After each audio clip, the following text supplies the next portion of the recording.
महाराज जी आज सुबह भी आपसे बात करना चाह रहे थे। कल भी आप आए थे और जने साथ लेके आए थे। बड़ा हार्दिक इनका वो था कि महाराज जी जो आप सुबह यात्रा पहले जो पद यात्रा 2 बजे करते आते थे, उससे भक्तों को बहुत सुख मिलता था और सारे ब्रजवासी को बहुत सुख मिलता था। तो अगर आप पुनः महाराज जी उसको कर दें तो हमने तो कल बोल दिया था कि हम महाराज जी से प्रार्थना करेंगे, बट आज सुबह भी और अभी हमको बस जब वो विरोध सुनने को मिला तो देखो हमारा कार्य है सबको सुख देना, हम किसी को दुख नहीं दे सकते।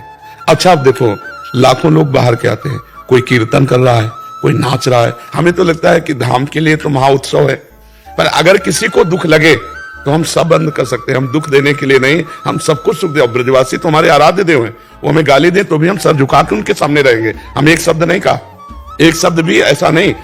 हम उनका भी अभी कल वो आए थे, उन्होंने कहा कि वो सब आना चाहते हैं, हमका स्वागत है, आप आओ, हम दुपट्टा चुनरी उड़ाएंगे, हम हाथ जोड़ेंगे। महाराज जी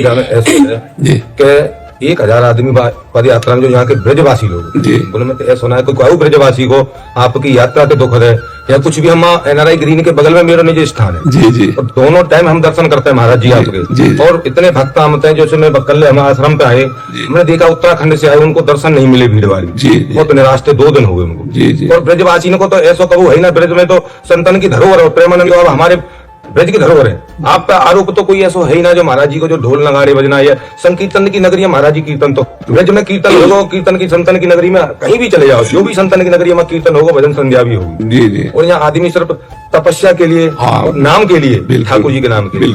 ये हमारे वृंदावन वहां के बिहारी राधा रानी सरकार, श्री जी सरकार की धरोहर जमीन, यहाँ पर अगर कोई या चीज बाधा डालेगा तो कोई ब्रजवासी या चीजों को सहन न कर पाएगा। ब्रजवासी नहीं है जो विरोध कर रहे हैं संत का, हाँ, वो ब्रजवासी हो ही नहीं सकता। जी जी। अब वो जो संत का विरोध कर रहा है वो ब्रजवासी कैसे हो सकता है? जी जी, आप बताओ। हाँ, पर हम तो उनको भी नमस्कार करते हैं, उनको भी प्रणाम करते हैं। महाराज जी आप हमारे वृंदावन की धरोहर हो। हमारा मकसद है सभी को सुख देना, सुख देना। महाराज जी क्या लाखों लोगों को दुख दे अच्छा लगेगा? हाँ, वैसे ये बात तो सत्य है। आप बताएं, 1 लाख लोग दर्शन छोटे छोटे बच्चे आते हैं, मेरा माहौल वृंदावन में बन के आया है जी।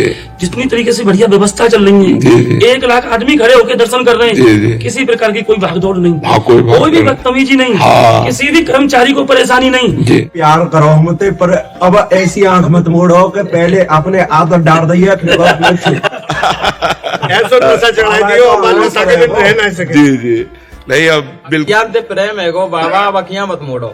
नहीं, आपका आना ही काफी, हम कल से शुरू करते हैं। कल ठीक 2 बजे अपने गेट से निकल पड़ेंगे। महाराज जी कोई कहते हैं गुरु करने की जरूरत क्या है, शास्त्रों में मंत्र लिखा है, मंत्र ले लो शास्त्रों से और जपो। गुरु बनाने की जरूरत क्या है, किसी व्यक्ति के अधीन होने की जरूरत क्या है, किसी के दासत्व को स्वीकार करने की जरूरत क्या है। पुस्तकों में अनेक मंत्र लिखे हैं, जो मन माने वो मंत्र ले लो, जप करो और मुक्त हो जाओ। गुरु बनाने की जरूरत क्या है? नहीं भाई नहीं, ऐसा कभी नहीं हुआ, कभी नहीं हो सकता। सीताराम दास जी महाराज कह रहे नहीं भाई नहीं, ऐसा कभी नहीं हुआ, कभी नहीं हो सकता।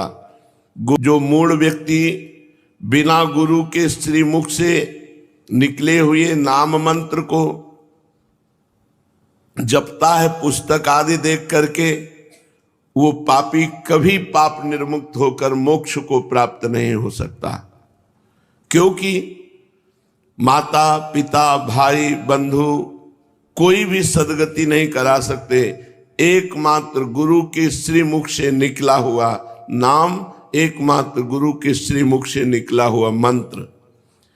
हे महादेवी, एकमात्र गुरु ही ऐसे हैं जिनके चरणों का आश्रय लेने से सब पाप नष्ट हो जाते हैं और भगवत प्राप्ति हो जाती है।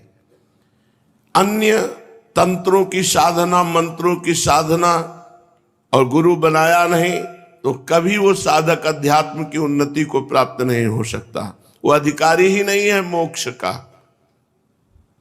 गोस्वामी तुलसीदास जी ने इसी भाव को लिखा है, चाहे शिव बिरंची सम होई, गुरु बिन भवनिधि तरय न कोई।